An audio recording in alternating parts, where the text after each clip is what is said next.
بنبدأ قصتنا بموفان طالب كحيان بيعبر عنا جميعا، وبنشوفه وهو بيمتحن امتحان عشان يخش مدرسة السحر اللي هو عايز يدخلها، ولكن الامتحان بيكون أسئلته جاية من المريخ وما بيعرفش يحل حاجة وبيطلع بره المدرسة وبيقول أنا هشيل قبح، وبيلاقي أبوه مستنيه وبيسأله هو عمل إيه، وموفان بيقول له هو زعلان إنه محلش كويس، فأبوه بيواسيه وبيقول له إنه جايب له شغل سواق عند راجل غني. الشغل لسه في الأول ولكن فلوسه حلوة، بس موفان قال له لأ، وبيقول له إنه عاوز يخش مدرسة السحر وحلمه إنه يكون ساحر. وأبوه بعد ما شاف نظرات ابنه قال له خلاص مالكش دعوة، أنا هتصرف أدخلك مدرسة السحر بتاعتك. وموفان فرح جدا وبعدين مشيوا. تاني يوم كان موفان ماشي هو وصاحبه شو، صاحبه بيقول له ما تفرح يا عم، الكراش بتاعتك رجعت وهتشوفها تاني. موفان ما ردش عليه، وكل اللي بيفكر فيه ابوه هيتصرف ازاي وهيدخل مدرسة السحر ازاي. وفجأة موفان بيشوف ابوه وهو بيتكلم مع واحد عشان يدخله مدرسة السحر، بس الراجل رفض وقال له انت عاوز تدخله المدرسة وانت مش هتقدر على فلوسها، روح شوف لك شغلانة انت وابنك الفاشل ده بعيد عني. الاب مش ماشي وفضل يتحايل عليه انه يدخله المدرسة وهو يعمل له اي حاجة في المقابل، والراجل وافق ولكن بشرط انه ياخد البيت بتاعه مقابل ان موفان يدخل المدرسه. والاب ما ترددش في لحظه وقال له موافق، وموفان كان بيتفرج وصعبان عليه ابوه والراجل اللي بيهينه علشانه. وبعدها بيرجع على البيت والاب بيقول له موفان انه كلم واحد وخلاص هيدخل المدرسه، وموفان كان فرحان بس عارف ابوه دفع قد ايه وصد كله للمدرسه. ولكن بعدها بيطمن ابوه وبيقول له ان هبقى اقوى ساحر في المدرسه وخليك اغنى واحد في المدينه. والاب اتبسط من عزيمه موفان وتفائل خير. بعدها بالليل موفان بيدخل على اوضته وبيكتب اسم حبيبته ميو، وبيفتكر اخر مره شافها فيها لما اجت ليه وطلبت منه انه ياخدها بره المكان ويهربوا من هنا، ولكن الحراس مسكوهم وبداوا يعذبوا فيه. وفي الفتره دي كان ابو موفان شغال سواق عندهم وفضل يتحايل عليهم عشان يسيبوا ابنه وهو هياخد الضربه مكانه، بس الراجل ضربه برضه وقعت الميه على راسه قدام موفان. وموفان كان بيفتكر اللي حصل وعمره ما هينسى اليوم ده في حياته. وتاني يوم بيروح على المدرسه وبيعرفوا مدرس الفصل بالعناصر السحريه وانهم هيكتشفوا العنصر بتاعهم النهارده، وبيدوا شعار عليه 7 نجوم، والنجوم دي هتستجيب على حسب عنصرك، يعني لو نار هيتلون بالاحمر ولو ميه هتتلون بالازرق. وبالفعل بيروح اول طالب واسمه موبي على البلوره عشان يشوف نور عنصره وبيركز طاقته وبيطلع العنصر الجليد.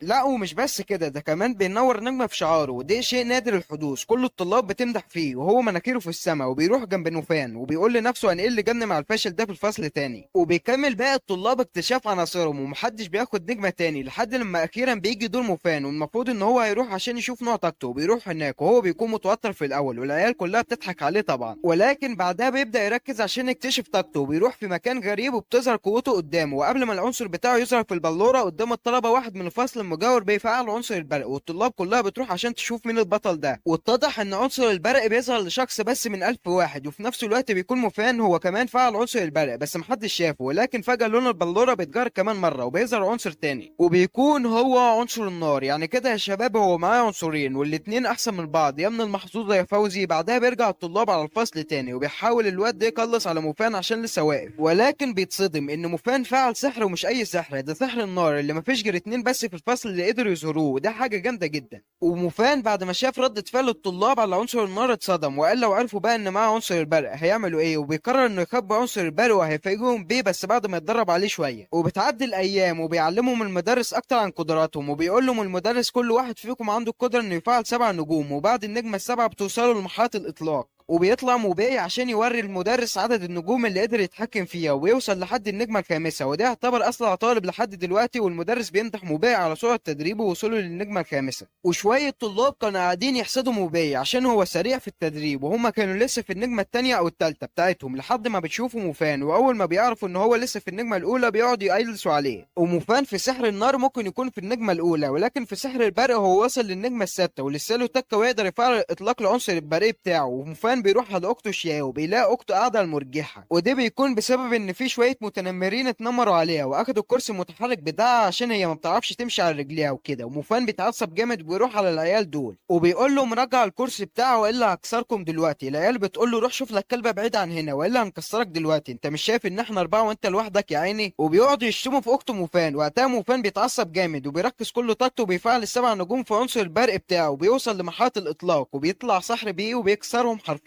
هو ده الراجل ولا بلاش؟ والعيال بعد ما تشوف قوته بتعتذر منه وبيقولوا له مش هنكررها تاني، وبعدين بياخدوا الزعيم بتاعهم وبيهربوا من المكان. بعدها بياخد موفان الكرسي بيوديه لاخته واللي كانت مبهوره جدا بيه ومن قوته، فضلت تطبل له. وبنروح لموباي واللي كان بيتكلم مع عمه واللي اتضح ان هو اللي بيزوده بمعدات اكتر من زمايله، وعلشان كده سرعه تدريبه اعلى من الباقيين. وبيسالوا عمه عن موفان اذا كان يستحق الطرد ولا لا. الواد بيرد وبيقول له هو مالوش لازمه في الفصل، ما بيعرفش يتحكم غير في نجمه واحده بس لغايه دلوقتي، دلوقتي. عمه قال له تمام، وقعدوا يضحكوا على موفان، وانا من موقعي هذا بقول لكم هتنظبطوا. المهم بنروح لموفان اللي بيدرب عنصر النار بتاعه علشان يواكب زمايله، وبيقول لاخته انها ما تعرفش حد ان هو عنده عنصر البرق علشان ما يقعش في مشاكل، فبتقول له تمام. بعدها بيروح على المدرسه وبيلاقي مدرسه جديده هتدرس ليهم هناك، وهي صاحبه سحر النار قوي جدا، وبتسال على الطلاب اللي بيقدروا يستخدموا سحر النار هنا، وبيقوم موفان واتنين معاه، والواد الرخم ده بيتريق عليه علشان لسه في النجمه الاولى بس محدش بيعبر. بعدها بتستخدم المدرسه قوه سحر النار بتاعها وبتوريهم مهارات الاطلاق فيه، وشكل المدرسه دي قويه جدا. وبعد فتره بيعرفهم المدرس بتاعهم ان في اختبار هيتم بعد شهرين، الاختبار ده هيقيس طاقتك السحريه وتطورك في فتره الدراسه، ولو حصلت على الدرجه دي هيتم طردك من المدرسه. وموباي بيسال المدرس وبيقول له طب واطلاق السحر؟ قال له ده اختبار اختياري عشان نادر لما يكون في طلاب قدروا يوصلوا للمرحله دي، وفي الوقت ده بيكون موباي ناوي يعمل حاجه. بعدها بيروح موباي على عمه وبيعملوا خطه عشان يحرجوا فيها موفان ويطردوه من المدرسه كلها، مش عارف ايه العيله المعفنه دي. وبيتفقوا انهم هيحطوا حجر سحري يمتص طاقه موفان اثناء الاختبار، وده عشان يبقى درجته ضعيفه وينطرد من المدرسه. وموفان في الوقت ده كان عمال يتدرب على سحر النار وزود فيه كتير قوي، وبيتعدى الايام وموفان بيتدرب لحد ما بيجي اليوم الموعود موعد الاختبار. بيصفوا الطلاب كلهم مع بعض، وبيطلع مدير المدرسه على المسرح وبيقول لهم الاختبار ده هو اللي هيحدد اذا كنتم جادرين بالمدرسه دي ولا لا. والمدير بيكون جايب مشرف او حكم عليكم عشان يراقبكم اللي هو كبير عائله يانج، ومع طبعا بنته العبقريه ميو. والطلاب كلهم كانوا مبهورين بجمالها، ولكن هي كانت عينيها بس على موفان. وموباي في الوقت ده كان متعصب جدا وناوي يذله بعد ما يخسروا. المهم بتوريهم ميو ازاي يستخدموا البلوره، بتفعل طاقتها جواها، والبلوره ما بتقدرش تستحمل كميه الطاقه وبتتقسم لنصين، وبتكون قوتها لا تضاهي الطلاب. طبعا كلهم كانوا خايفين من الاختبار بس المدرس شجعهم، وبتروح بنت من الفصل وبتعمل الاختبار وبتاخد الدرجه ايه، وبتكون من اعلى الدرجات. بعدها بيروح شو صاحب موفان وبياخد الدرجه ايه هو كمان، وبيطلب من الممتحن ان هو يعمل اختبار الاطلاق ولكن بيفشل فيه. بعدها بيفضل الطلاب بقى اصحاب الدرجات الاقل يشوفوا قوتهم، الا ان جاء دور موباي واللي طلع على المسرح ومسك البلوره بايده، وبتكون طاقته كبيره جدا وقدر يجيب درجه اس، واللي هي اعلى حاجه في الاختبار. الغش حلو برضه، وعمه بيقول لكبير عيله يانج هو ده اللي انا قلت لك عليه، طالب مجتهد وطاقته كبيره. وموباي بيطلب بعدها اختبار الاطلاق وبيبهر الجمهور بطاقته وبيجيب درجه بي في الاطلاق، وطبعا كل الطلاب كانوا مبهورين بيه. اخيرا بقى اجى دور موفان، والراجل البارد ده بيأمر الممتحن يحط حجر الامتصاص تحت البلوره، وبيحطها فعلا. وبعدها بيطلع موفان على المسرح، وموباي كان باين على وشه نظرات خبيثه كده ومستنيه يتفضح. وبالفعل اول ما لمس البلوره الحجر بدأ يمتص طاقته، والكل قاعد يضحك على درجه موفان الضعيفه جدا، ولكن موفان بيركز طاقته على اخرها والحجر بيتكسر من قوته. بياخد موفان درجه بي، والكل بيكون مصدوم من الدرجه مفكرينه جايبها بالحظ، لحد لما المدرسه بتاعتهم بتتدخل وبتقول انها عارفه طاقه موفان والبلوره دي مش مظبوطه، وبتطلب منهم انهم يعيدوا الاختبار تاني. والمدير بيوافق على طلبها وبيجيبوا بلوره جديده، ويبدأ موفان يعمل الاختبار تاني، ولكن المره دي طاقته بتكون كبيره جدا وبيحصل على درجه اس في الاختبار. الكل بعدها بيتصدم من درجته ومحدش بيكون مصدقه، وموباي كان هيولع من الحسره. وقتها موفان بيحشرهم اكتر وبيطلب يعمل سحر الاطلاق، والممتحن بيوافق، وموفان بيجهز عشان يجرب الاختبار. بيجمع طاقته كلها وبيهزم الكل بالطاقه الناريه بتاعته. موباي من كتر ما اتصدم اجاله جلطه، والطلاب ما كانوش مصدقين كذلك. بعدها بيحكم الممتحن ان قوه اطلاق موفان من الدرجه ايه، يعني اعلى من درجه موباي كمان، وبكده موفان يصنف كاقوى طالب في المدرسه. وكبير عيله يانج بيعجبه الكلام وبيندى على موفان وبيقول له ان هو اتطور عن اخر مره شافه فيها، والواضح ان قوته زادت جدا. وبيقرر كبير عيله يانج يديله الاذن انه يتدرب عنده، وهيديله كل الادوات اللي محتاجها في التدريب. لكن موفان راح له هانه وقال له انت مفكرني هشتغل عند واحد معفن زيك، وانت انت عملت فيا ايه؟ ده على جثتي لو اجيت اتدربت عندك. يانج اتعصب جامد وطاقته بدات تطلع، والمدير بيقول له موفان يعتذر عشان ما ينفعش يشتم الضيف بتاع المدرسه. بس موفان فضل على رايه ومتمسك بيه، وقال للمدير انت ما تعرفش هو عمل ايه في ابويا من 3 سنين، انا ما بكرهش حد قده. وكانت ميو بتراقب موفان وفي قمه السعاده. ويانج اتعصب وقال لموفان انت وابوك سواقين عندي ومالكوش اي 30 لازمه. وموفان قال له انا محترم فرق السن اللي بيننا، غير كده انت كنت هتطحن. يانج قال له انا هوريك، انا ابني في سنك، اتقاتلوا واللي هيفوز ما بينكم هيخضع للتاني. موفان قال له تمام انا موافق، ولو انا خسرت هخضع ليك واتعلم الادب، بس لو انت خسرت هتعتذر لابويا قدام الناس كلها. فيانج وافق، بس المدرسه قالت له ان ما ينفعش يتقاتلوا ما بينهم قبل ما يوصلوا هما الاثنين لسن 18 سنه، واتفقوا لتاجيل الاختبار لحد ما يوصلوا هما الاثنين لسن 18 سنه، يعني بعد سنتين من دلوقتي. وكانت ميو في قمه سعادتها في الوقت ده. وشو بيقول لموفان هتعمل ايه مع ابن يانج عشان شكله قوي. موفان قال له مالكش دعوه وانا هتصرف. وكل اللي كان في دماغ موفان ان هو عايز يرد كرامة ابوه مش اكتر. وبعد الاختبار بيترقى الناس اصحاب القدرات العالية لفصل النخبة، بيقول لهم المدرس على الادوات السحرية اللي هياخدوها نتيجة الترقية بتاعتهم. بعدها بيبدأ موفان يتدرب على الاطلاق ويزود طاقته، ولكنه كان متضايق عشان عارف ان يانج متوفر له اساليب للتدريب. وبيطلع موفان على السطح عشان يتأمل، وبيستخدم الادوات المسموحة بيها، وبيركب اداة سحرية في ايده كده وبيبدأ في التأمل. ولكن فجأة القلادة على رقبته بتتفاعل وبتاكل الاسورة، وبيكون الصور ده اللي لسه واخده عشان يتدرب، وبيتحايل عليها موفان عشان ترجع له، بس القلادة بترجع لشكلها الطبيعي. وفي الوقت ده بتيجي المدرسة على السطح وبتشوف موفان قاعد، بتسأله انت بتعمل ايه هنا؟ بيقول لها موفان وهو ملبوخ انه بيتأمل في النجوم مش اكتر. المدرسة بتقول له ان في الاختبار الاخير كان في ناس كتير مستنياك تتطرد. والمدرسة قربت من موفان وخلته يفتح قلبه وقالت له انا هساعدك. موفان قال لها على كل حاجة وانه كان بيتدرب قبل شوية، بس القلادة ده اكلت السوال. المدرسة طلبت منه تشوف القلادة، وبالفعل بيديها لها. واول ما شافتها قالت له دي مش قلادة عادية، ده عبارة عن مكافئ سحري هيساعدك في التدريب اسرع من الباقي بكتير. موفان وقتها عرف ليه هو كان بيتدرب اسرع من الباقيين. بعدين بتقول له ما تعرفش حد باللي حصل وانا هتصرف في الاسوار اللي ضاعت منك. فبيقول لها قشطه وبتسيبه وبتمشي. بعدين بيتعمل معسكر لتدريب طلاب النخبه في احدى المناطق الجبليه، وبنشوف قائد الوحده وبيكون اسمه زان وعارف بالمهمه بتاعتهم، واللي بتكون استكشاف احدى الكهوف الخطيره تحت الارض. والمنطقه دي هناك خطيره معروفه بانها ممكن يكون فيها وحوش، والطلاب في الاول بتكون خايفه ومحدش عايز يروح. ولكن القائد بيقول لهم انت اقوى فصل في المدرسه، فصل النخبه، ولو ما قدرتوش تكتشفوا كهف زي ده يبقى لازم تكونوا عار على الصحراء. وبيكمل كلامه تاني وبيقول لهم انت عددكم 100 واحد، ولو طالب واحد قدر يخلص المهمه كلكم هتنجحوا فيها بامتياز. بعدها الكل بيفرح وبيسالوا موفان على اللي هياخده لو قدر يحقق المهمه دي. فبيقول لهم القائد الطالب اللي هيقدر يخلص المهمه بنجاح هديله درع السحري واللي يقدر ثمنه بمئات الالاف. موفان في الوقت ده بيتحمس جدا وبيقرر ياخد الدرع عشان ينفعه في القتال. بعدها بتبدا الطلاب المهمه وبيكسبوا بعض الفريقين، فريق بيكون فيه موباي معجبين وفريق تاني بيكون فيه موفان واصحابه، وبيوصل الفريقين مع بعض في نفس الوقت على قمه الكهف اللي هيكتشفوه. بس بيشجعوا بعض بان عددهم كتير وهيقدر يقتل اي وحش هيجي في طريقهم. وفي الوقت ده بيكون في ناس بتراقب الطلاب وبتروح لزين وبتعرفوا بكل اللي بيحصل. بعدها بيعلم الطلاب حبل بينزلوا بيه على بوابه الجبل، والطلاب كلها بدات تدخل جوه الكهف بحماس، الا موفان كان واقف بره وبيبص على النار اللي قدامه. وشو بيشوفه وبيروح عليه وبيقول له في ايه يا موفان؟ بيقول له شايف الميه اللي على عن الصخره دي؟ وشو بيقول له شايفها. قال له موفان ده معناها حاجه واحده بس، ان في وحش خطير كان هنا من شويه ولازم نحذرهم بسرعه. وشو بيروح يحذر الطلاب، بس الطلاب مش بتهتم بيه وبيفكروا هما الاتنين جبناء ومش عايزين يخشوا الكهف عشان مش يواجهوا الوحوش. ولكن فجاه بيشوفوا ذئب عملاق قدامهم، الكل بيترعب وبيطلعوا هما الكل عشان يهربوا من المكان، الا موباي بيقف وبيحاول يجمع طاقته عشان يواجهه، بس من كتر الخوف طاقته مش بتتفاعل وبيكمل جري وراهم. وموفان بيلاقي واحده فيهم ناويه انها تحاربه فجرى عليها وبيشيلها وبيهرب من المكان مع الطلاب. والمدرسين بيعرفوا باللي حصل وبيكونوا متوقعين كل حاجه، وبيتضح ان الذئب ده استدعاه واحد منهم عشان يدرب الطلاب مش اكتر، وما عرفوش الطلاب عشان يقتلوا بجديه واتطلعوا اخرهم. وموباي في الوقت ده كان بطل جري من الذئب وفعل طاقته ولبس بدلته القتاليه وجهز عشان يحارب الذئب اللي قدامه، وبيستخدم قدرته عليه وبينجح ان هو يثبته في مكانه فعلا. وفي الوقت ده كان الطلاب طلعت بره وجهزوا عشان يهربوا من المكان، بس البنت اللي شالها موفان بتقرر انها ترجع تاني وتقاتل في الذئب مع موباي. بترجع فعلا وبتفعل بدلتها، بتبدا في الهجوم عليه، ولكن الذئب بيكسر الجليد وبيهجم عليهم عشان يموتهم. بس في الوقت ده طالب من الفصل التاني بيدخل عليهم وبينقذهم، وبيكون نفس الواد اللي عنده سحر البرق.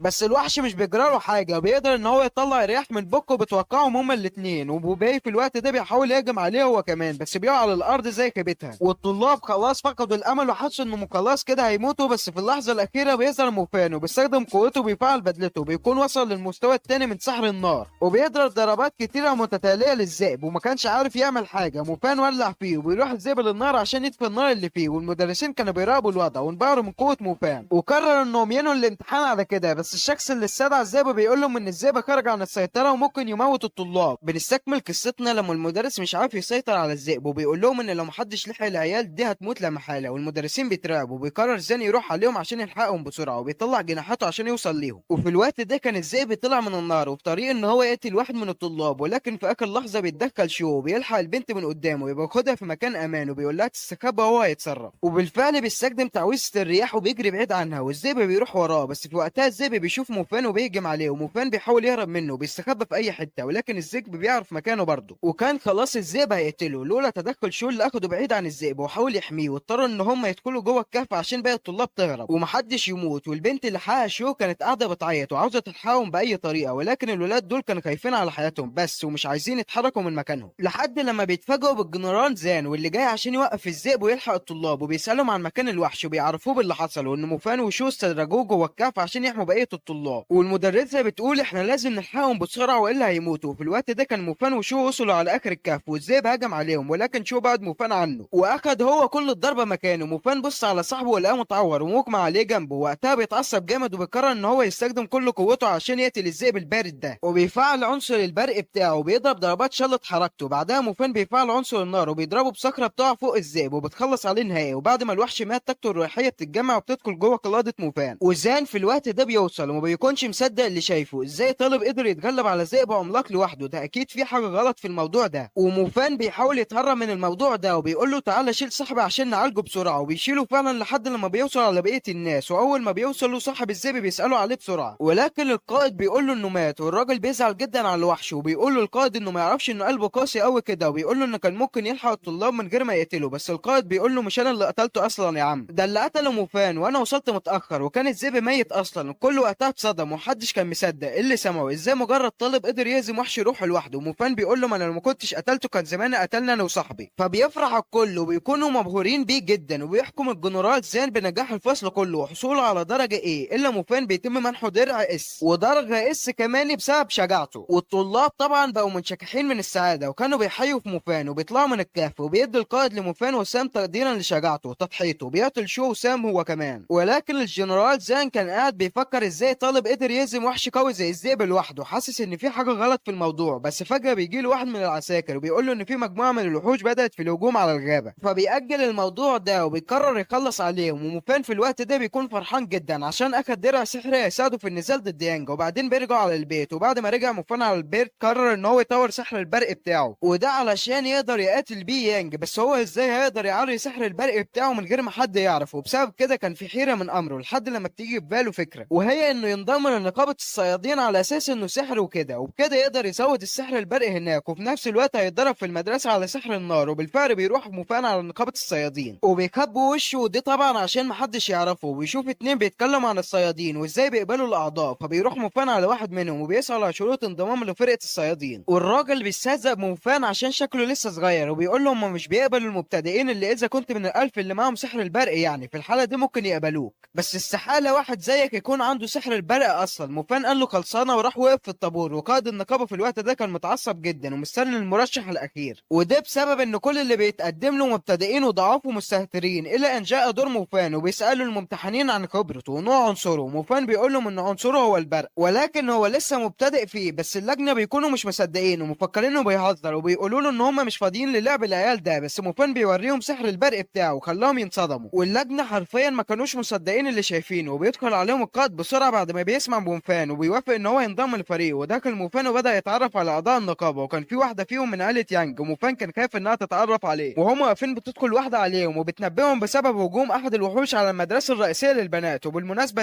دي مدرسة شياو اخت موفان. والفرقة بتاخد العربية وبتقرر انها تروح عشان تلحق الناس وتقتل الوحش، وموفان طبعا بيروح معاهم وبيحاول يتصل على شياو في الطريق، ولكن هي ما بتردش عليه فبيقلق عليها اكتر. وبتوصل الفرقة اخيرا على مكان الحادثة وبيوزعوا نفسهم كل واحد في حتة، وموفان مهمته يدور في قاعة الطعام، ولو شاف وحش هناك او اي حاجة يبلغهم بسرعة. وبالفعل بيدخل الكل ويبدأ يدور على الوحوش في المدرسة، وموفان وهو ماشي بترن عليه شياو من احدى التليفونات العمومية عشان تطمن عليه. وطبعا بيسألها موفان هي ما كانتش بترد عليه ليه، وبتقول له على السبب ان في هجوم على المدرسة بتاعتهم وهي سابت تليفونها هناك وهم بيهربوا. وبتقول له ان في بنت زميلتهم اختفت من المدرسة اثناء ما هي كانت في قاعة الطعام، ولسه ما كملتش شياو الكلام. وموفان بيحس بوحش جنبه، بيبص كده ويلاقي الوحش بيضربه بشعاع من النار. وباقي الفرقة بتسمع باللي حصل وبينطلقوا الى قاعة الطعام. وفي الوقت ده الوحش كان بدأ يهجم على موفان وكان خلاص اتحاصر، بس في وقتها بتتدخل باقي الفرقة عشان تحميه. واحد من الفرقة بيستخدم سحر الرياح وبيفادي كل ضربات الوحش بسهولة، وصاحبة سحر الماء كانت جامدة جدا في الحماية. بعدها القائد بيستخدم سحر النار من الدرجة الثالثة على الوحش وبيخلص عليه، وبتروح البنت دي عشان تمحيه بسحر الجليد بتاعها، ولكن الوحش بيكون لسه عايش وبيهجم عليها. بس في اللحظة دي موفان بيستخدم تعويذة البرق بتاعته وبيشيل حركته نهائي. وقائد الفرقة بيمدح موفان على ردة فعله، وقتها بيقول له انت كده بقيت رسمي معانا في الفريق. وبيرجعوا للبيت، وموفان بيقابل اخته عند تليفون عمومي وبتقول له انها كانت بتحاول ترن عليه من وقتها، وموفان بيندق عليها. والبنت هنا كانت فرحانة جدا، والظاهر كده ان هي كانت قلقانة عليه جدا. بس موفان بعدها بيطمنها وبيحكي لها على كل اللي حصل معاه، وبيقول لها انه مسك وحش وكسره بايد واحدة، وبيفضل يمدح في نفسه. وتاني يوم بياخد موفان وثيقة انضمامه لفيلق الصيادين بشكل الرسمي وبيستعد لمغامراته. ومن ناحيه تانية بيكون يانج قاعد مع ابنه واللي بيكون اسمه يانج برضه، وبيحكي له عن القطار اللي هيدول ما بينه وما بين موفان، والظاهر ان الواد ده مش فارق معاه القطار ولا فارق معاه اي حاجه، وفجرها اوضه لما بنعرف ان يانج هو ابنه بالتمني مش ابنه الحقيقي. والاب بيقول ليانج انه لو فاز على موفان في الاختبار هيتم السماح ليه ان هو يدخل للربيع المقدس، والربيع المقدس ده عباره عن مكان بيزود طاقه الشخص السحريه بسرعه جدا، لدرجه انك ممكن توصل لرتبه ساحر عالي في اقل من اسبوع. يانج بعدها اتحمس جدا واتخذ قرار ان هو هيكسر موفان ومش هيخلي في جسمه حتى سليمه. ومن ناحيه تانية كان في وحش كده قريب من الربيع المقدس وشكله بيتطور هو كمان. وبعد كام يوم كده بيروح موفان على المدرسه وهو قاعد بيتكلم مع شويه طلاب، وفجاه بتدخل عليهم واحده معاهم في الفصل اسمها دورا، وبتقول لموفان انها عاوزه تقابله النهارده بعد المدرسه. موفان قال لها تمام، وكان مفكرها وقعت في الحب ولا حاجه على نياته موفان ده والله. وبالفعل بيوصل موفان على الميعاد، والبنت بتقول له ان المنطقه اللي جدتها عايشه فيها موجوده عندها حاجات غريبه، بعض الناس بتقول عليها اشباح والبعض التاني بتقول عليها وحوش، وهي عايزه موفان معاها هناك عشان يستكشفوا المنطقه دي. وهي راحت له بسبب ان موفان اقوى واحد في المدرسه وهزم ثقب قبل كده. موفان قال لها تمام وراح معاها على هناك، ووصلوا عند اوضه كده ودخلوا جواها، وموفان طلع مسحوق سحري بيبحث عن الوحوش ورشه جواها. والبنت كانت مبهوره جدا من موفان عشان معاه المسحوق بتاع الصيادين ده، واللي هي مش عارفه ان هو صياد وكده. وفجاه بيظهر اثار اقدام الوحش قدامهم، وموفان بدا يقلق وشكل الموضوع بجد. بعدها بشويه موفان بيشوف ذئب عملاق بعين واحده وكان عمال ياكل في واحد قدامهم. البنت وقتها اترعبت وقالت لموفان تعالى نهرب بسرعه والا هنموت دلوقتي. موفان قال لها بص كده هربي من هنا وانقلي جدتك وكل الناس بعيد عن المكان ده، وده علشان محدش يموت. بس البنت الغبيه كانت بتتصل على الشرطه. وقتها الوحش بيعرف مكانهم وبيجري وراه، واتضح ان الوحوش دي بتنكذب ناحيه الاشارات اللاسلكيه، وهي كده عرفت الوحش بمكانهم. وموفان بيحاول يستخدم سحر النار على الوحش بس ما بيعرفش يعمل اي حاجه، وبيفضل يجري لحد لما بيدخلوا في مستودع كده. وموفان بيقول للبنت تهرب بسرعه وتحذر الناس، وهو عنده خطه عشان يهزم الوحش بيها، والبنت بتكون رافضه تسيبه لوحده بس موفان بيبعدها عنه، ودي بيكون عشان يديلها فرصه للهروب. بعدها موفان بيقف قدام الذئب ذو العين الواحده وبيهجم عليه، ولكن موفان بيتصدى للهجمه بتاعته بدرعه. ومن ناحيه تانيه بيكون فرقه الصيادين عرفت باللي حصل وجاي على المكان، وبيقابلوا دورا وهي بتبعد الناس عن المكان اللي فيه الوحش، وبتتحايل عليهم يساعدوا موفان وبتقول لهم ان هو هناك بيقتل الوحش لوحده، وبتترجاهم يلحقوه بسرعه. وبالفعل بيروح على المكان وبيقدروا ان هم يثبتوا الوحش بعصر الجليد، والواضح ان السبب الرئيسي يرجع ليانج واللي جاي مع البنت ده عشان يساعدهم. وموفان بعدها بيطلع يجري من المكان عشان ما يتعرفوش عليه. ويانج بعد ما شاف موفان وهو بيجري كان قاعد يستهزأ بيه، وموفان بينزل تحت الكوبري عشان يغير هدومه ويرجع ليهم. وموفان بيوصل هناك وبيستخدم سحره وبيثبت الوحش بيه، ولكن الوحش بيقدر ان هو يكسر الجليد وشكله هيقتلهم. الوحش بعدها دمه بيجلي وشكله بدأ في مرحله التطور. وفرقه الصيد بعد ما بتشوف الوحش في المرحله دي بتقول للقائد احنا لازم نهرب من هنا، احنا مجرد سحره من المستوى المتدني وعمرنا ما هنقدر على الوحش بالخطوره دي. والقائد اختلف معاهم في الراي، وبعدها بدأ يدي خطاب حماسي عشان يشجعهم، وبيقول لهم ان هو طلب الدعم ويوصل كمان شويه واحنا لازم نوفر الوقت لحد ما ييجوا. والوحش في الوقت ده كان بدأ شفراته في النمو وشكله خلاص هيقضي عليهم. والقائد بيستخدم المستوى الثالث من سحر النار وبيضربوا بيه، والعيال بعدها بتفرح وبتكون مفكر ان هم خلصوا عليه، بس هم متخيلين ان الوحش ده اتهزم بسهوله. فالوحش بيهجم عليهم بكل قوته عشان يخلص عليهم. البنت بتاعت سحر الماء بتفعل حاجز عشان تبعد الذئب عنها، ولكن الذئب بيكون قوي جدا وعلى وشك ان هو يكسر الحاجز ويوصل لها. بس في الوقت ده موفان بيجري عليها وبيلحقها. بعدها القائد بيضرب الذئب بناره ولكن ما بيتأثرش فيه. ويانج بيحاول يثبت الوحش بس الوحش قدر يكسر الجليد بتاعه، وبيكونوا في أسوأ لحظات في حياتهم. وموفان بعدها بيفعل المستوى الثاني من سحر البرق وبيضرب الوحش بيه، والبرق بيكون قوي جدا ومثبت الوحش مكانه. واعضاء الفرقه بتستغل الفرصه وبتروح على القائد وبيطلبوا من القائد ان هم يهربوا، مستغلين ان موفان مثبت الوحش. بس القائد بيقول لهم خليكم رجاله وادعموا البطل موفان اللي مش حصلتوه وهو لسه مستجد في الفريق. احسنت يا دانشو. بعدها القائد بيجمع قوته وبيؤمر باقي الاعضاء بالهجوم حتى لو هيموتوا، والكل بيسمع الكلام ويبدا في الهجوم. والذئب بدا يتعود على سحر البرق وشكله خلاص هيقتلهم، بس فجاه سحر مائي جامد اخر حاجه بيجمر الذئب ويبعد عنهم. ايوه الدعم وصل، وبيقول الراجل ده لموفان احسنت انك صمت لحد ما اوصل، ارتاح انت بقى وسيب لي الباقي. وبيدخل على الوحش وبيستخدم سحر الرياح من المستوى المتقدم وبيطير الذئب وبيقتله. وموفان بعد ما شاف الوحش اتهزم بضربه واحده اتصدم، راح للراجل وساله انت عملت كده ازاي؟ قال له الراجل ده سحر الرياح من المستوى المتقدم بيخلص على الوحوش اللي زي دي من ضربه واحده. وبيقول له الراجل ان هو شافه وهو بيتقاتل وانه هيبقى سحر قوي جدا في المستقبل. وطبعا موفان بيفرح قوي وباقي الاعضاء بيفرحوا هم كمان، وبعدين بيراحوا. واول ما موفان بيرجع على البيت بيلاقي دورها هناك مستنياه وبتروح عليه وبتحضنه وبتقول له ان جدتها هي اللي ليها في الدنيا ولولاك ما كنتش قادر انقذها، وبتشكرها على كل اللي عملوه معاها. فبيقول لها موفان انه مش عمل اي حاجه وهو كان ملامحه سعيده وهو بيقول لها. وبيطلع موفان على السطح وبيلاقي ان القلاده بتاعته بدأت في التطور هي كمان، وده طبعا نتيجة لامتصاص أرواح الوحوش اللي ماتت. وبيفرح موفان جدا وبتزداد ثقته في نفسه، وبيقول إنه هيكسر يانج وما عادش همه حاجة. وتاني يوم بيروح موفان على أخته شياو وبيدي لها فلوس عشان تشتري تليفون جديد ليها، وده بسبب إن تليفونها الأخير ضاع في المدرسة. وبتفرح شياو على اللي بيعمله أخوها، وبتقول له إن عنصرها السحر ظهر هي كمان وعندها سحر العلاج. وموفان اتفائل خير وكانت كل حاجة ماشية تمام. وبعدها بنشوف موفان وهو قاعد في الجنينة وبيقول له شو على اللي يانج ناوي يعمله، وإنه حدد ميعاد القتال بينهم يوم إتمام ابنه ل 18 سنة، وعزم ناس كتير من كل حتة عشان يشوفوك وأنت بتتهزم. وموفان شكر على المعلومات وبدأ في التفكير في اللي هيحصل، بس فجأة بتدخل عليهم المدرسة علشان تبعت موفان للمدير. وبيروح موفان على المدير فعلا وبيقف قدامه، والمدير بيسأله موفان هل يعرف ليه يانج عازم ناس كتير. وموفان قال له عشان يحرجني أنا وأبويا لو فاز. والمدير قال له ده السبب فعلا، بس السبب الأهم والرئيسي عشان ابنه يدخل الربيع المقدس. موفان قال له إيه هو الربيع المقدس ده؟ والمدير قال له في مكان في المدينة هنا مشبع بالطاقة السحرية يدعى بالربيع المقدس، لو أي شخص دخله طاقته بترتفع بدرجة كبيرة وممكن حتى يوصل لسحر جديد. وموفان قال له إيه العلاقة ما بين قتالنا والربيع المقدس؟ مش فاهم. والمدير قال له إحنا بنسمح لشخص واحد كل سنة إن هو يدخل الربيع ده، وبالنسبة لمدرسة السحر فأنت هو المرشح عندنا،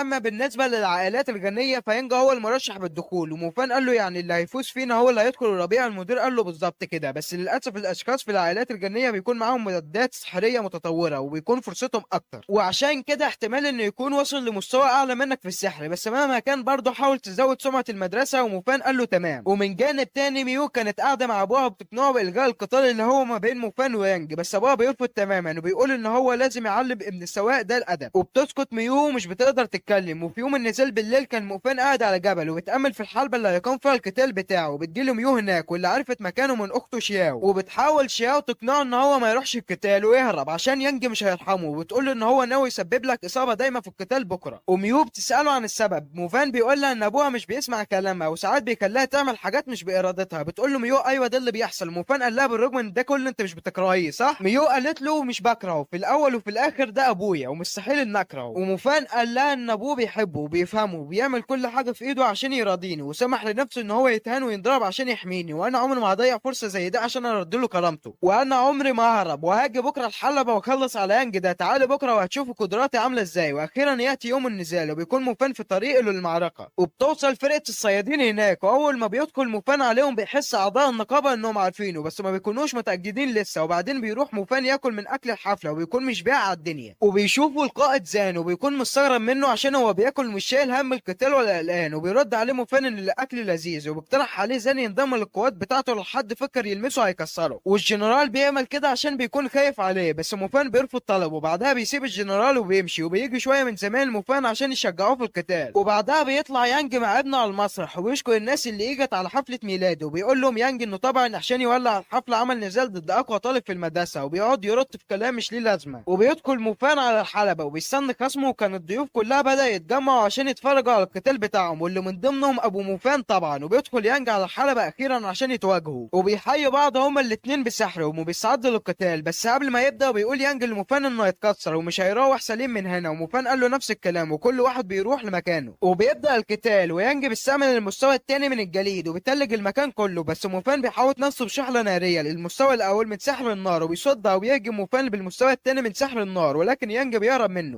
منه باستخدام حذاء سحري. وموفان بيتعصب من المعدات السحرية اللي معاه وبيحاول يسيبه، حاجة بتيجي فيه لحد لما يانج بيقول له وقتك خلص معايا، وبيفعل المستوى الثالث من سحر الجليد وبينشئ الجليد في الحلبة كلها، والنار بتاعت موفان ما بتقدرش انها تستحمل وبتنطفي. والجمهور وهو بيشاهد كان مصدوم من قوة يانج ووصوله للمستوى الثالث من سحر الجليد، وده يعتبر شيء صعب جدا في سن ال 18. والمدير بعدها بيقول ليانج ان هو ينهي النزال عشان موفان ما يتعبش اكتر من كده، بس يانج مش بيرضى وبيقول له انه كده بيسخن بس، وكان بيعمل كل ده عشان يخلي موفان يعاني انتقاما منه لما شتمه قدام الطلاب في المدرسة. وموفان اللي بيكون تحت الضغط بيفعل المستوى الثالث من سحر النار وبيصدم الجمهور كله. وموفان بيقول ليانج مش يتكبر عشان يوصل للمستوى الثالث وانه شخص واخد مقلب في نفسه. وبعدها موفان بيفعل تعويذة وبيحرق الحلبة بالجليد اللي فيها، ويانج بيحاول يهرب منه باستخدام المعدات السحرية. بس انت رايح فين يا اسطى؟ زي ما احنا متوقعين بينفجر يانج هو المعدات بتاعته، وكل الطلاب والكبار كانوا في ذهول من قوة موفان، وشوية من العائلات الغنية فكرت ان موفان كده فاز خلاص. بس للأسف يانج ما بيكونش حصل له حاجة، وده بسبب انه لابس درع سحري مقاوم للنار بتاعت موفان، والشرير ده كان مخطط لكل حاجة. والجنرال زان بيقول لا العدل في القتال ده، وبيعترض كمان عشان يانج لابس درع مقاوم للنار في القتال. وموفان وموفان مش لابس حاجة، ويانج بيقول ان الفلوس بتقدر تعمل كل حاجة وممكن يشتري ويرشي اي حد هو عايزه. والجنرال زين بعدها بيتعصب وبيطلب من موفان ان هو ينسحب من القتال، عشان هو مهما استخدم في قوته السحرية مش هيقدر يعمل معاه حاجة طول ما هو لابس الدرع ده. ويانج بيستهزأ بموفان بيقول له انه شخص ضعيف مستحيل اللي هو يهزمني، وزي ما ابويا قال الفلوس تقدر تشتري اي حاجة. ويانج بعدها بيقول لموفان ابوك اللي غلطان، ما قدرش يجيب لك درع زي ده ليه. وموفان وقتها اتعصب جامد وبيقول انا ابويا جاب لي كل حاجه انا عاوزها وانا دلوقتي هوريك قوتي الحقيقيه. وموفان بيفعل سحر البرق قدامهم كلهم والجمهور كله اتصدم ومحدش كان بيصدق اللي بيحصل. ازاي شخص عنده سحر البرق والنار مع بعض؟ وموفان بيقول ليانج ان هو نسى يقول له حاجه، وهي ان سحر البرق هو كمان في المستوى الثالث وبيهجم عليه بعدها بكل قوته. ويانج بيحاول يصد الضربه بضربه بس مش قدر يعمل كده ودرعه بدأ يتكسر. اظن ان دي نهايتك يا عم يانج. بعدها بيقع يانج على الارض مهزوم، والجنرال زين كان فرحان جدا ومصدوم من قوه موفان، واصحابه في المدرسه كلهم كانوا مصدومين وفي نفس الوقت فرحانين بهزيمه يانج. حتى المدرسه بتاعت يانج كانت فرحانه هي كمان. وبعدها موفان بيروح على يانج وبيقول له ان هديتي ليك بمناسبه عيد ميلادك ان هزمتك. ويانج بعدها بيستسلم وبيقف موفان وقفه النصر وبيحتفل مع الجمهور. وبعد القتال بيطلع موفان على يانج وبيقول له انت عارف انت المفروض تعمل ايه دلوقتي من غير ما اقول لك. ويانج بالفعل بيروح عند ابو موفان وبيقعد عند رجله وبيعتذر له على كل اللي عمله معاه قبل كده. وموفان وقتها بيحس انه رجع كلامه ابوه بيرتاح. بعدها بيعلن ان الشخص اللي هيدخل الربيع المقدس السنه دي هو وموفان. وصاحبنا بيروح على الربيع المقدس، ولما بيوصل هناك بيلاقي المدرسه بتاعته مستنياه وبيدخلوا من بوابه الربيع وبتديله المدرسه كتاب هيساعده في التمرين جواه، والمفروض انه هيقضي 7 ايام تدريب جوه الربيع. وموفان بيشوف القائد بتاعه وبيروح عليه والقائد بيشجعه، وموفان بيكون سعيد لانه جاب حق ابوه بيستعد عشان يخش الربيع المقدس. وبس بينتهي الجزء الاول من حكايتنا، وان شاء الله الجزء الثاني ينزل في اقرب وقت.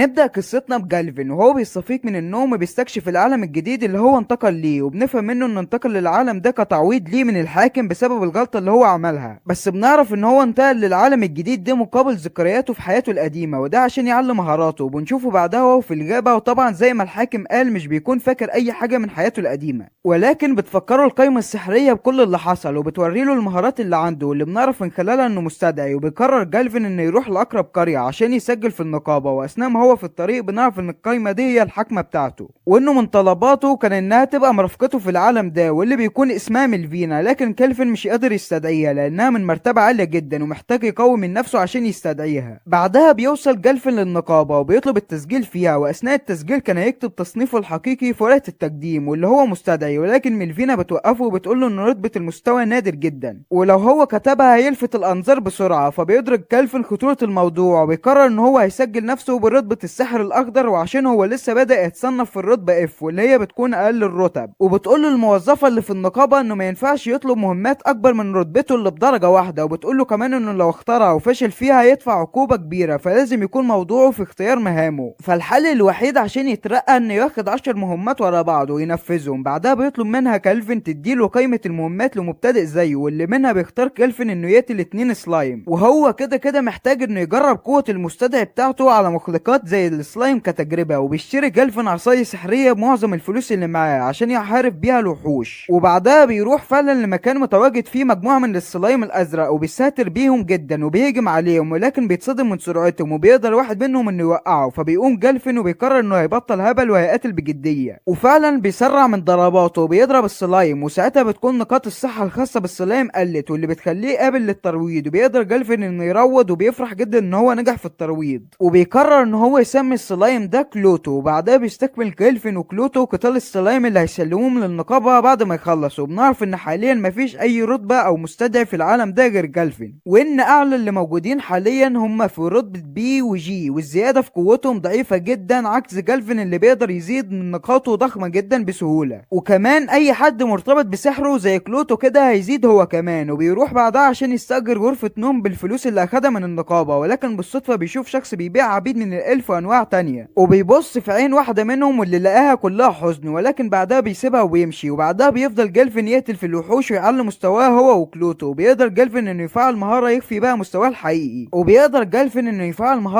فيها مستواه الحقيقي عشان محدش يحلل قوته او يعرف مستواه بعين التحليل. وبعدها بنعرف ان جالفن اترقى للرتبة يه، واللي بتكون بعد الرتبة اف. فبتقول له ميلفينا انه كان قال انه مش هيجذب الانتباه، بس بالحركة اللي عملها دي كل اللي جوه النقابة بقت تتكلم عنه وعن سرعته في الترقي. وبنشوف جالفن بيقول للمضيفة اللي اسمها انجي انها تديله مهام من المستوى دي، واللي بيكون مصر عليها رغم تحذيرها ليه. ولكن بيتدخل شخص كده اسمه كاشن بيعرض عليه انه ينضم لفرقته، وده عشان يهزمه شبح الفارس الاسود. وبيقول له انه من المستوى دي، وبيفضل يفخم في نفسه وهو اصلا من الرتبة جيم. فبيحلل جالفن قوته بعينه وبيعرف ان هو قاتل وان هو عاوز يعمل له فخ، وبيستدرجه ليه. فبيقلب جالفن الفخ عليه وبيقول له ان عنده حل تاني، وهو تحدي مين اللي هيهزم شبح الفارس الاسود الاول. وكايشن بيستهزأ بيه وبيقول له انه صعب جدا انه يهزم شبح بالقوه دي مفرده. بس بالرغم من كده كايشن بيوافق على التحدي، بس هو عن نفسه هيقاتل مع فريقه. وفعلا بيحين الوقت وهو وفريقه بيروحوا للقصر اللي بيحرسه شبح الفارس الاسود، ولكن بيلاقوا كالفن قتل كل الوحوش الجماجم اللي كانت موجوده وانه واقف مستنيهم. وطبعا كالعاده بيفضلوا يسخروا منه، لكن جالفن بيبص بس شريره كده وبيقول اللي يعرف يخرجني يفرجني، وانا اصلا عارف ان في مكافأة على اللي هيجيب راسهم هم الكل. والكلام ده بيستفز الضخم اللي فيهم، وبيستخدم جالفن عليه تعويذة الوحل من الرتبة دي. وبعدها بيستخدم تعويذة الرياح، ولكن الضخم بيصدها بسهولة وبيتجنبها كاشن واللي معاه بصعوبة. وفجأة بيهرب سحب كاشن وبيقول له ان في حاجة مخيفة في جالفن وانه مش شخص عادي. ولكن جالفن مش بيسيبه يهرب وبيستدعي كلوتو، واللي بنلاقي انه اتطور وبقى في مستوى اعلى في فئة شيطانية بقرابة ملك الشياطين اللي كان موجود زمان. المهم ان احنا بنشوف الحزين ده بيجري عشان الوحش اللي وراه، وبيضربوا كلوتو وبيفقدوا الوعي، وبيمسك الضخم وبيهزمه وبيهزم جالفن كاشن. وبعدها بيربطهم وبيقولوا انه هيسلمهم للنقابة وانه دلوقتي خلص من التحمية وهيبدأ يخش على الحاجة الأساسية. وفعلا بيخش على شبح الفارس الأسود وبيتصدم من قوته اللي بتكون جبارة جدا، وبيفكر في إذا كان الفارس ده ينفع يكون في فريقه ولا لا. وبالفعل بيغير رأيه وبيقرر ان هو يعمل عقد معاه. وبعدها قال الكلام ده لشبح الفارس الأسود، وبنلاقيه اللي هو فرح قوي لان دي اول مرة حد يجي يتكلم معاه مش عشان يهزمه او يستغله. ولكن في مرة اجى مبعوث من قرية الالف وقال للفارس ان يكون تحت حكم الالف او انه يتدمر مملكته، ولكنه رفض. وبعدها للاسف اتدمرت المملكة بتاعته. ولكن الحاجة الاكثر مأساوية ان زوجة الفارس الاسود وبنته بسبب اللي حصل ده ماتوا. وبيعرض عليه جالفن انه يعمل معاه عقد، ولكن شبح الفارس الاسود بيقول له انه لازم يثبت ليه لنفسه الاول. وفعلا بيقدر جالفن بعد قتال طويل وصعب انه يهزمه، وبياخد جزء من درعه بعد ما اتدمر وبيديله للنقابة على اساس انه تخلص منه. ولكن في الحقيقة انه بقى واحد من فريق جالفن، وان جالفن كده بقى في الطريق انه يكون فريق قوي. وبعدها بيترقى جالفن للمستوى دي بسبب الاكشن اللي حصل، وبيتحبس فريق كايشن وبتقول له ان رئيس النقابة عايز يقابله. وبالفعل بيقابل جالفن مدير النقابة وهو طالع على السلم، وبنعرف ان القدرة بتاعته هي تحليل القوة، لكن هو في مستوى عالي جدا فيها لدرجة انه كشف قوة صاحبنا رغم انه اخفى القوة بتاعته. وبعدها الرئيس بيقعد مع جالفن ويبدأ صاحبنا يقول له ان هزم الفارس الاسود الى اخره. وبيدرك جالفن انه اتحاصر من الراجل ده، فبيقولوا له اتباعه انه يعترف لانه خلاص محتاج يكون اصدقاء. وبالفعل بيقول له جالفن تمام يا عم هقول لك على الحقيقة. فبيقول له المدير انه مش اول شخص يقابله كان جاي من عالم تاني، وان كان في ناس اجت قبل جالفن واللي هم ابطال الامبراطورية المقدسة، واللي تم استدعائهم من قبل كاهنة عشان هي اتنبأت بانبعاث ملك الشياطين من جديد. وبيسأل جالفن مالفينا عن حقيقة الامر ده، فبتقول له ان هم فعلا موجودين في العالم ده وهي اللي بعتتهم هنا، وانهم مش تهديد قوي بالنسبة ليه رغم انهم دلوقتي هيكونوا اقوياء. المهم ان جالفن بيقول لمدير النقابة هات لي الزتونة وقول لي انت عايز ايه مني. فبيقول له المدير ان لو ملك الشياطين انبعث زي ما الكهنة قالت، فالابطال هيكونوا مشغولين في قتاله، والوحوش هتلاقي فرصة تهجم على الناس واللي هتكون قوتها تدول بسبب رجوع الشياطين. فعشان كده هو بيطلب من جالفن المساعدة عشان يحمي الناس الابرياء اللي مش لهم ذنب، وده مقابل انه هيوفر له كل اللي محتاجه عشان يوصل لمستويات اعلى. وفعلا بيوافق جالفن على شروطه دي. وفي اليوم اللي بعده بياخد جالفن مبلغ وبيقول لكلير انها تحضر طبق اضافي النهارده. وبعدها بيخرج وبنعرف انه راح يشتري العبده اللي شافها قبل كده في اول قصتنا، وانه بيدور على عبده محدش من الاسياد اشتراها قبل كده عشان تكون قطع خام، وده لانه عايز يطورها زي ما هو عايز. وبالفعل بعد ما بيوصل بيكتشف انها عليها لعنه وان اي حد بيلمسها بيتحرق، عشان كده مفيش حد اشتراها لحد دلوقتي. فبيسال ميلفينا عن ايه المطلوب عشان يفك اللعنه دي، فبتقول له دي تعويذه البركه المقدسه. وبالفعل بيروح حبه وبيطور نفسه وبيرجع في نفس اليوم، وبتتصدم ايفل اللي هي البنت اللي عليها اللعنه من انه اشتراها. فبيسالها جالفن هي عبده من امتى، فبتقول له من صغرها تم بيعها على طول وانها ما شافتش ابوها ولا امها وبتعيط، وصاحبنا بيحاول يواسيها ولكن بتمنعه عشان مش يتأذى، ولكنه بيظلمها وبيفك اللعنة اللي عليها. وبتفرح ايفل جدا وبالفعل بتروح معاه البيت، وبيخلي كلير تشوف ليها اللبس وبيحكي لها عن قصته. وبتكون ايفل مطمنه له جدا وبيديلها الحرية في انها تختار تستخدم نقاطها في ايه، وطبعا هو عمل كده عشان تحدد المهارات اللي هي عايزاها براحتها. وبعد شهر من التدريب وقتال الوحوش بنعرف ان ايفل اختارت باغلب نقاطها مهارة الرماية والرؤية من مسافات بعيدة، وجالفين بقى في الرتبة بي وكمان بقى كويس في الحدادة جدا. وبنعرف ان جالفين فاضل له مهمة واحدة على التسعة اللي معاه ويترقى للرتبة ايه، وكمان ايفل بقت في الرتبة بي بسرعة. وبتعرض انجي على البنت دي على ايفل يعني انهم يروحوا على محل جديد لسه فاتح ياكلوا عنده. وطبعا ايفل بتحشر جالفين وبتخليه يجي معاهم. وفي الصباح بيروحوا شلة جالفين للمطعم، لكن مرة واحدة بيدخل عليهم امير من مملكة رايزن واللي كان جاي هو وحراسه الشخصيين وبيغلسوا على الناس. وطبعا بيكون الامير ده بيتمادى قوي وشايف نفسه، وبيطلب من جالفين يسلموا ايفل وانجي، وانه لو سلمهم هيسيبه ويمشي. ولكن جالفين بيتعصب وبيطير الحارسين بتوعه واحد يمين والتاني شمال، وبيستخدم سحر الجاذبية وبيخلي الامير يثبت في مكانه. وبيسأله هو اجى هنا ليه، وبنعرف ان هو اجى عشان سمع ان في مغامر صاعد بسرعة وانه قوي جدا وانه عايز يضمه تحت خدمته. فجالفين كده بيستهتر وبيقول له ان هو المغامر ده وانه شخص غبي وبيفقد الوعي وبيمشي. وبنروح بعدها لملفينا لما بتقابل الكهنة وبتشوف الابطال قوتهم وصلت لفين، ولكن للاسف بيخيب املها وبتقول لجالفين ان هم ضعاف ومش اقوياء. واثناء كلامهم بنعرف من كلير ان النقابة طلبت جالفين وبالفعل بيوصل. وهناك بيقول له مدير النقابة عن وجود شيطان اسفل كوخ في الغابة، وفي احتمال ان يكون الشيطان من فئة قوية جدا. وطبعا عشان مدير النقابة سوسة بيقول لجالفين ان سمع ان في شخص وجب مع الامير، فجالفين بيقول له انت قصدك على الشيطان، يا عم اعتبره خلص. وبالفعل بيوافق جالفين ان ينفذ اللي هو عايزه. وبعد تعمق كبير تحت الكوخ بيوصلوا اخيرا لبوابة كده، وبيحس جالفين بوجود شخصين جوه، واحد قوته مختومة والتاني باين عليه اللي هو قوي جدا. وبيفكر جالفين وبيقولوا ان هيحالفوا الحظ لو ضم الشيطان المختوم ده لفرقته. وبعد ما بيدخلوا بيتصدموا من كمية الجماجم اللي موجودة، وكانت وحوش كتير من انواع مختلفة. وبيشوفوا الشيطان المقيدة والشخص التاني اللي كان معاه واللي بنعرف ان اسمه فيكتور. وبيقول لجالفين ان الشيطانة المقيدة دي ابنة ملك الشياطين السابق، وان محدش يقدر يحررها غير الاشخاص القوية. اظن يا شباب انه نجح في انه يجيب واحد. المهم بيقول له جالفين يعني انت عايزني اساعدك في فكها؟ فبيقول له الشيطان لا يا اسطى، انا قوتي الشراهة، يعني اي شخص باكله بحصل على قوته، وانا عشان كده ناوي اكلك عشان استحوذ على قوتك يا اسطى، وكمان عشان احرر بنت ملك الشياطين واخليها حرة تبحث عن هدفها للحياة. فبيضحك جالفين وبيفرح جدا ان هيقتل شخص قوي جدا هينازعوا وجها لوجه. وبالفعل بيبدأ القتال بينهم، وبيستخدم فيكتور السحر الاسود بتاعه وبيحرك بيه جماجم الوحوش وبيخليهم يهجموا على جالفين. ولكن جالفين بيقدر يدمرهم بكل سهولة قبل ما يوصلوا ليه، وكمان الفارس الاسود بيقدر انه يغلبهم بسهولة. وبيقول فيكتور لجالفين انه شخص واخد مقلب في نفسه وانه هيوروه حجمه الحقيقي، وبيعمل حركات حواليهم وبيخترق الارض عشان يهاجمهم على سوا. ولكن جالفين بيقول للفارس الاسود انه ما يقلقش عشان هو عارف مكانه، وبالفعل بيقدروا انهم يتوقعوا ضرباته وبيصدوها. وبتطلع ايفل بعد ما بتكون مستخبية وبتهجم عليه، ولكن بيصد ضربتها. وكمان السلايم بيهجم عليه وبيمتص من سحره، ولكن بيضربه وبيرميه بعيد. وبسبب كده بيتعصب فيكتور جدا وبيقاوم من نفسه، بس جالفين والفارس الاسود وايفل بيهجموا عليه قبل ما يقاوم من نفسه بشكل كامل. وبنتفاجئ انه بيحمي ابنة ملك الشياطين عشان مش عايزها تتأذى، وبيفضل ثابت وهو بياخد الضربات، ولكن بيخبط في الحيطان وده بسبب انهيار. فبيخاف عليها وبيروح ينقذها من الخطر وبيصد الحطام عنها، وبعدها بيقعوا من التعب. وبنفهم منه انه كان هدفه من كل ده يخلي جيلفين يقتله بجدية عشان يعرف مدى قوته. ومن كده بنعرف ان فيكتور هو صديق وحامي بنت ملك الشياطين، وده بسبب ان ابوها كان بيخبيها عن الناس عشان لو حد عرف هويتها كلها هيأذيها، فعشان كده فيكتور كان مهتم بيها. وفيكتور بيكمل كلامه وبيقول ان للاسف حسن اللي كان خايف ابوها منها وهجم عليهم البطل، فقال الملك لفيكتور انه هيعمل تعويذه يخلي فيها الاميره تبقى في سبات عميق، وده عشان محدش يعرف مكانها لحد ما يجي بشر قوي يحررها عشان يبعد عنها البطل. وبالفعل بمرور السنين ده اللي بيحصل بقتوم جالفين، وبيطلب فيكتور منه انه يضمها لفريقه، وبيعترف فيكتور بقوته. وجالفين بيقول له انه يقدر يعالجه، ممكن انه يضمه لفريقه، ولكن فيكتور بيرفض وبيقول له انه مش برافق غير ملك الشياطين، وكماني انا عشت كتير ان الاوان ان نرتاح. وبيقول له فيكتور انها سامعاهم دلوقتي، ومجرد ما يفك الختم عنها هي هتصحى. وبعدها بيفارق فيكتور الحياة، وبالفعل بيفك جالفين الختم وبتصحى فعلا،